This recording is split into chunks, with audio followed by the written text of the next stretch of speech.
que López Obrador está en el dilema o en el problema de la disyuntiva de una posible tercera ola de neoliberalismo, ¿no? Hay dos argumentos de pues, un Estado más delgado, en fin, pero lo ves Ujú. así realmente a López Obrador, que se ha manifestado abiertamente antineoliberal en esta posición. Sí. Bueno, como dices en el libro, señalo que hay tres etapas del neoliberalismo. La primera etapa, la hegemónica, triunfante, que iría de los años 80 a 1994. La segunda etapa, que iría de 1994 a 2018, que llamo la etapa poshegemónica, en la que el neoliberalismo ya no crea consentimiento, en la que ya no contiene una promesa económica y en la que se aplica casi a la fuerza y ante la oposición de muy amplios sectores de la población mexicana. El 2018 En el 2018 empieza, nos guste o no López Obrador, un nuevo ciclo histórico en el país, me parece. Una nueva temporada histórica que él ha descrito ya como antineoliberal y posneoliberal, pero no estoy tan seguro. Desde luego, López Obrador llega a un país ya completamente neoliberalizado, donde el neoliberalismo se ha confundido con la forma misma del país y donde es muy difícil dar marcha atrás. Quizás sería mejor ir hacia adelante, no dar marcha atrás, que es reimaginar, ¿no? El futuro, tener imaginación política y pensar otras dinámicas económicas. López Obrador me parece fue muy efectivo contra el neoliberalismo como opositor. Fue quizás el opositor más sonado del neoliberalismo en México, pero como presidente creo que ha sido muy inefectivo a la hora de desarmar las estructuras y los acuerdos que le heredó el neoliberalismo. A 3 años de su gobierno, no creo que López Obrador haya logrado fortalecer las estructuras del Estado mexicano, no creo que haya conseguido recomponer el aparato de protección social devastado por las administraciones neoliberales, no creo que esté consiguiendo restablecer una nueva relación entre el poder político y el poder económico que sea ventajosa para el Estado. Eh, como también digo en el libro, me parece que las políticas de austeridad que ha empleado, en vez de colaborar en este desmontaje del neoliberalismo, han debilitado ciertos instrumentos del Estado y recrudecido algunos de los efectos del neoliberalismo. Mi libro, como dices, se centra en la dimensión cultural del neoliberalismo. El neoliberalismo suele ser pensado como una teoría económica que sostiene que el bienestar humano va a incrementar a través de la libre empresa, el libre mercado, la iniciativa privada y que prescribe un paquete de medidas económicas, ¿no? Flexibilización del mercado financiero, desregulación del comercio, apertura de fronteras comerciales, adelgazamiento del Estado, reducción del gasto público, etcétera, etcétera, ¿no? Las medidas económicas que se han aplicado desde los 80 y que conocemos muy bien. Pero el neoliberalismo es mucho más que eso, ¿no? El neoliberalismo es también una ideología que busca transformar las mentes y los cuerpos de los hombres y de las mujeres. Como dijo muy bien Foucault, que fue Foucault quizá el primero en decirlo, la característica esencial del neoliberalismo es que quiere insertar el principio de la competencia económica en todas las acciones humanas, en todas las relaciones y actividades humanas, cosa que no ocurría antes con otras formulaciones del capitalismo. Y el neoliberalismo, para sentarse, naturalizarse y normalizarse en todas partes, necesita crear discurso, símbolos, signos, eh, y en esa tarea, la labor de los intelectuales es fundamental. Yo en mi libro estudio cómo distintos grupos intelectuales, muy claramente el reunido alrededor de Octavio Paz, colaboran en esa tarea de naturalización y adaptación del neoliberalismo al país. Entonces sí, López Obrador, como dices, llega a un país neoliberalizado no solo en términos económicos, sino también de algún modo en términos culturales, donde ciertos principios básicos del neoliberalismo se han vuelto sentido común, como la idea que el Estado no sabe hacerlo, la iniciativa privada lo hace mejor, los subsidios son para flojos, si uno trabaja le va a ir bien, etcétera, etcétera. Toda esta ideología neoliberal que se ha logrado volver sentido común. Y sí, bueno, López Obrador en su combate al neoliberalismo, me parece que él entiende que hay y debe haber una dimensión cultural. López Obrador ha querido crear un nuevo relato ideológico para el país, el de la cuarta transformación, y de la cual es el principal artífice. Hablas de los intelectuales que quisieron instaurar el neoliberalismo. Sin embargo, yo creo que más bien, y es una de las conclusiones que saco de tu libro, más bien los grupos, o los grupos a los que te refieres concretamente, han intentado, más que adaptarlo, ellos se han adaptado al discurso Claro, del poder en turno. claro, claro. Son las dos cosas, yo creo, ¿no? Que esta clase intelectual se tiene que adaptar al nuevo orden político, se tiene que adaptar a los dictados de la nueva clase tecnocrática gobernante, pero al mismo tiempo eh, ayudan a adaptar el neoliberalismo y ciertos principios neoliberales al país y a los viejos relatos culturales del país. Como digo en el libro, el neoliberalismo lo altera todo y altera de manera muy profunda el campo cultural mexicano, ¿no? Va a transformar las prácticas, las disputas, las tensiones que había en el medio literario, y estos grupos intelectuales tendrán que adaptarse y pelear por los nuevos recursos, los nuevos espacios que se están creando al mismo tiempo. Esto es muy claro, por ejemplo, en muchos aspectos de la revista Vuelta, ¿no? Uno de ellos sería que al principio la revista Vuelta presumía de ser la casa de los poetas, de los escritores, de los artistas, de los humanistas, y había un desdén por otro tipo de conocimientos no humanistas, un desdén por la academia, por la tecnocracia, por los funcionarios, a los que se les veía como pensadores secundarios, muy lejanos a lo que el poeta podía producir. Y con el paso del tiempo, en los años 80, se empiezan a incorporar cada vez más envuelta estos analistas políticos, académicos, funcionarios que la revista había desdeñado. Es decir, la revista tiene que adaptarse como la nueva esfera pública y tiene que abrirle espacio al conocimiento y al saber tecnocrático, que en ese sentido el neoliberalismo dice es el superior. Y hay un momento que Octavio Paz, Gabriel Said y Krause lo reconocen, ¿no? Como el país necesita ser regido por un saber tecnocrático Uh -huh. y nada más. Ahora, tú formaste parte en algún momento de Letras Libres, no de Vuelta, pero sí Ujú. de Letras Libres. ¿Por qué no llegaste hasta tu etapa? Sí, es cierto, fui parte de Letras Libres, publiqué muchos años en la revista y fui secretario de redacción un par de años, me parece que entre 2008 y 2010, Uh -huh. y terminé renunciando al consejo editorial en 2013, hace ya 8 años. Uh -huh. Eh, no era mi interés.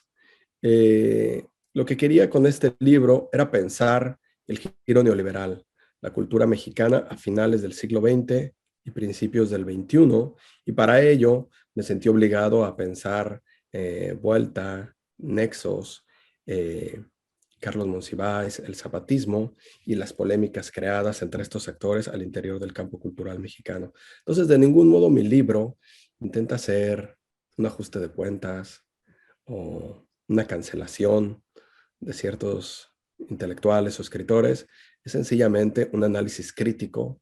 Centrar la presencia de la izquierda a partir de los 80, de finales de los 70, 80, 90, en Carlos Monsiváis. ¿Dónde queda esta izquierda de Roger Bartra y que muchos Ujú, militantes del Partido Comunista y que hicieron, por ejemplo, tenían publicaciones como El Machete, y donde incluso Christopher claro. Domínguez estuvo ahí? Ujú.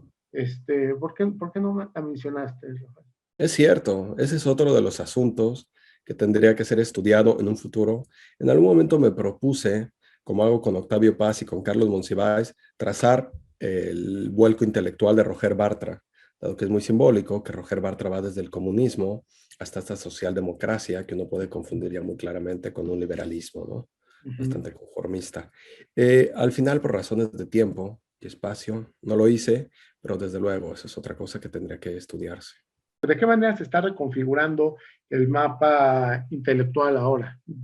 Digo, en principio se está reconfigurando, ¿no? López Obrador ha sido una sacudida en el campo cultural mexicano y en el debate público mexicano, y los que antes eran los grupos de poder intelectual hoy han perdido su cercanía con el poder, ¿no?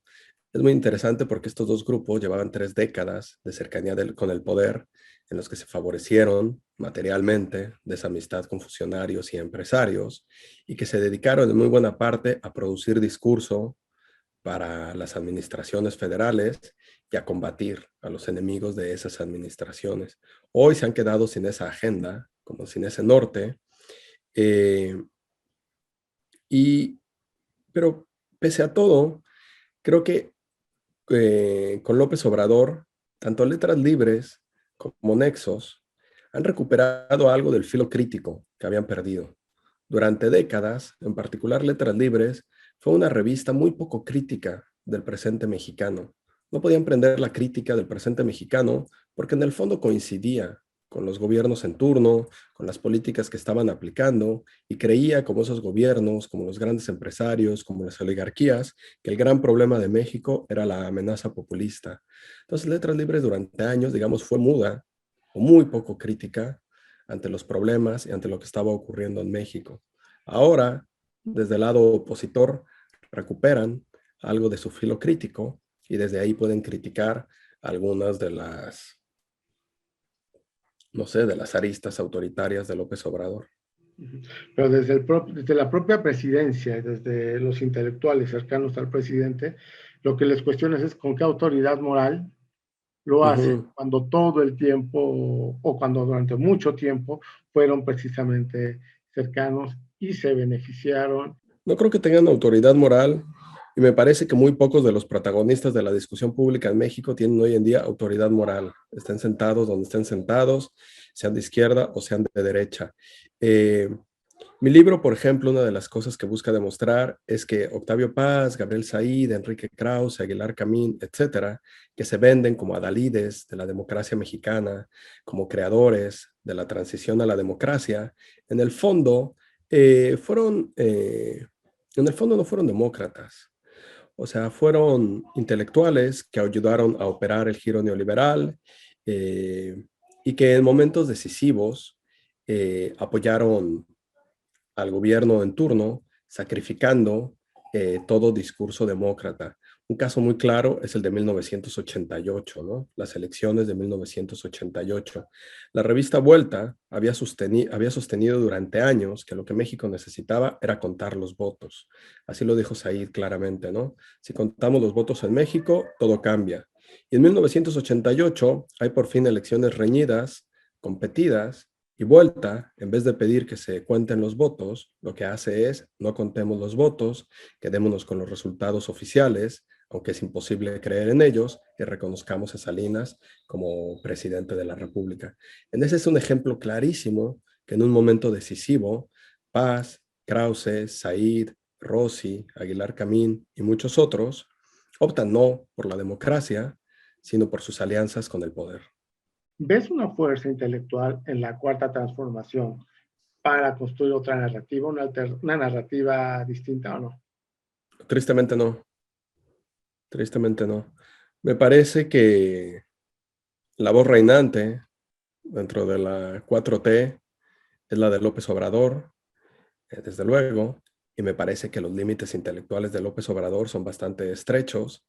López Obrador intenta crear una nueva narrativa, pero en el fondo me parece que recicla los mismos episodios, las mismas figuras, los viejos mitos del nacionalismo revolucionario, teñidos, como digo en el libro, con un poquito más de cristianismo redentor. No veo a López Obrador alumbrando otros espacios de la historia mexicana, reivindicando distintas figuras, celebrando a socialistas, anarquistas, ambientalistas, indigenistas, luchadores sociales. Luego muy centrado un poco en lo mismo, la reforma, la revolución, Cárdenas, Benito Juárez en el centro. Y tampoco no veo ideólogos de la Cuarta Transformación. O sea, no veo en México a una suerte de García Linera, a un intelectual cumpliendo con la función que García Linera cumplió, por ejemplo, en Bolivia, como de un ideólogo que iba pensando un poco el futuro del nuevo régimen. Aquí me parece que hay un grupo de intelectuales, periodistas, caricaturistas, que en vez de ir adelante, van atrás de López Obrador, siguiendo lo que López Obrador dice, peleando las luchas que López Obrador impone. Algunos de los intelectuales que yo estudio estaban aliados con el poder, pero al mismo tiempo producían discurso para el poder. Es muy claro, por ejemplo, cómo a principios de los 80s, Krause, cuando empieza a hablar de la democracia, está creando un discurso para que sea usado por las administraciones federales en turno. Él, en Por una democracia sin adjetivos, lo dice claramente, ¿no? O sea, esta es una recomendación al presidente de que quitemos la idea de la revolución del centro y pongamos la idea de la democracia eh, como núcleo del discurso político del régimen, y la democracia definido en estos pequeños términos, ¿no? En términos procedimentales. Entonces ahí sí hay como un grupo intelectual que está generando discurso para que el régimen, digamos, para que el régimen cambie de signos, ayudarlo a cambiar de signos al régimen. Mientras que eso no lo veo ni siquiera en los intelectuales cercanos a la Cuarta Transformación. Los veo siempre por detrás de López Obrador, repitiendo lo que López Obrador dice. Esa es una de las cosas que más me ha decepcionado en estos 3 años de gobierno de López Obrador. Me sorprende que López Obrador, un hombre fundado, creado en el priismo de los años 70, crea, por ejemplo, en el petróleo, ¿no? Que mantenga la idea de la ilusión petrolera. Me sorprende que jóvenes, académicos, brillantes, con tal de coincidir con López Obrador, repitan eso mismo, hagan la crítica, por ejemplo, de otras energías y vuelvan a reproducir la idea de la ilusión petrolera. Eso me sorprende mucho, como jóvenes brillantes que han aceptado pensar dentro de los límites que el jefe impone. ¿Hay una izquierda real en México? Desde luego que hay una izquierda real en México, fuera de los partidos, no, el interior de los partidos, o sea, es algo muy complejo, ¿no? Pero sí, desde luego, o sea, desde luego Morena es en muy buena parte un partido de izquierda, como lo es López Obrador. Hace poco escuchaba decir a Carlos Illescas que López Obrador en el fondo sigue siendo un hombre de izquierda, dado que pone la idea de la igualdad en el centro. Y en su diagnóstico del país, lo más grave sería la desigualdad. Pero es un hombre de izquierda, digamos, conservador, moralmente, y cuya idea de redistribución no pasa tanto por lo material, sino como por lo simbólico, ¿no? Como por darle voz a los sectores que no han tenido, por atacar retóricamente a los grupos que habían concentrado el poder y los recursos, más que por proponer una reforma económica que redistribuya realmente los materiales. Pero bueno, pero me parece que lo más vivo de la izquierda hoy en México está fuera de los partidos políticos, están los movimientos sociales, están las continuas protestas feministas, está en el trabajo de los ambientalistas, están las comunidades zapatistas que se reúnen y forman distintas y construyen distintas formas de comunidad, distintas formas de sociabilidad. Ahí está la alternativa. ¿Tú crees que por ahí va? Esa es una de las alternativas. O sea, yo creo que yo no creo que uno se puede casar con el Estado y tampoco puede divorciarse del Estado de todo, por todo. No creo que, o sea, no creo que uno deba descreer de los partidos políticos y tampoco debe pensar que la lucha partidista, que la lucha institucional es la única, ¿no? Me parece que hay momentos en los que la lucha política principal está ahí, en lo institucional, en lo político, en la toma del Estado, y hay momentos donde la lucha principal pasa por otro lado, por las calles, por las protestas, por la organización popular, que son los que estarían ampliando un poco el marco de lo visible, de lo audible, y donde están imaginando más, exigiendo más radicalmente.